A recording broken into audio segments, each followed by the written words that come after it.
to irritate him. What do you do?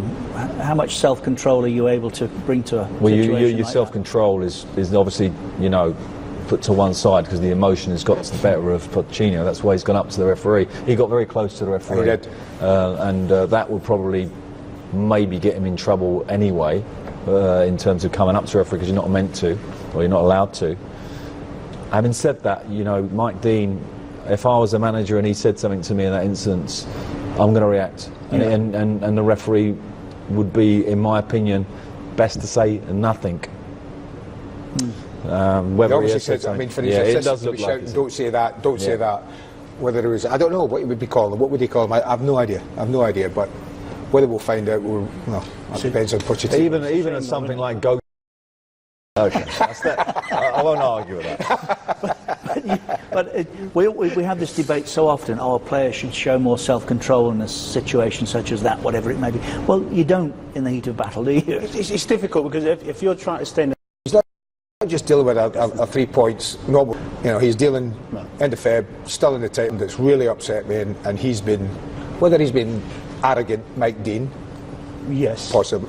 Yeah, but 100%. But you can also, you know. Paths have crossed, haven't they? Was he refereeing? Yeah, to be fair, he sent me off twice at the same ground. Oh, on the 2 occasions you went, he sent you off. You didn't have that earlier. Yeah, he sent me off twice. Was this after an exchange of views? Yes, a small one. He decided to walk me on both occasions. But he's not my cup of tea. No.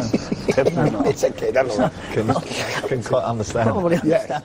But you know, you as a Premier League manager, and you've had Mike Dean, Poch would have had Mike Dean a few times. There might have been other instances where, you know, he's recollected and it's stored up. Let's say. I think watch this space with that little incident there. Definitely.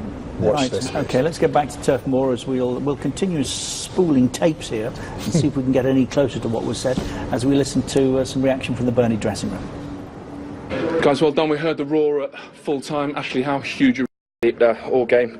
We thought we had it, and then we give them a sloppy goal from a throw-in. We knew to be aware, be alive really, on quick play, and unfortunately we switched off at one occasion, but for us to keep going and go and get the result was massive. Chris, how hard is it to beat these big teams? But also, before the match, because of the form you're in, did you feel like you could give them a bloody nose today? Look, we knew we could give them a right good game, and that's what we did. And we're coming in with full of confidence after the run that we're on, and it shows. And that's why we're getting the results that we are getting. Actually, what was the key to ruffling their feathers? Did you target Foyt a little bit, the young centre-half? Yeah, a little bit, you could say that. But look, we had to just concentrate on ourselves today, and I think we've done that. We stayed compact, and we made it hard for them, and that's what the game plan was. And Chris, what is the key with you two? This partnership's gone to another level. I think you've scored 14 goals in this unbeaten run. You've been on 11 between you. What's going on? Look, we enjoy playing together, and we're getting the service that's making it easy for us to put them away. As I say, we like putting in the goals, and the service is there, and that's the main thing. As long as we keep it going, the team's doing fantastic for that, and we get the easy job of tapping them in. Tapping, eh? Oh, thanks a lot. Cheers, mate. It counts, though. No, it's good. Actually, you got the winner. Obviously. Was the key, once Spurs went 1-1, and maybe it will surprise people watching, it wasn't them that went again, it was Burnley?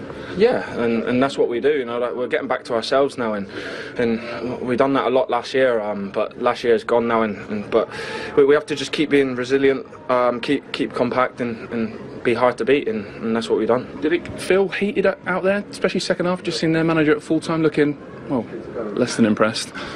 Look, well, that's obviously beyond our Was it hands, that kind of game? Yeah, I suppose it's decisions he's unhappy with. Of course, you know, but it's our game, and we have to make it difficult for these big teams, and we've done that, you know. We've showed how good we are.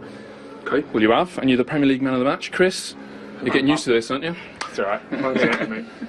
Thank you. Cheers. Well done. Thank you, Well done. Yeah, it's impossible really to hear what Pochettino was saying to the officials, although we do understand that he followed them up the tunnel for a further exchange of views, whatever that may be. We'll wait for more. Andrew Cole is leaving us at this point to put his feet up and spend the rest of the afternoon watching. Thank you for your time. We'll look forward to seeing you back tomorrow.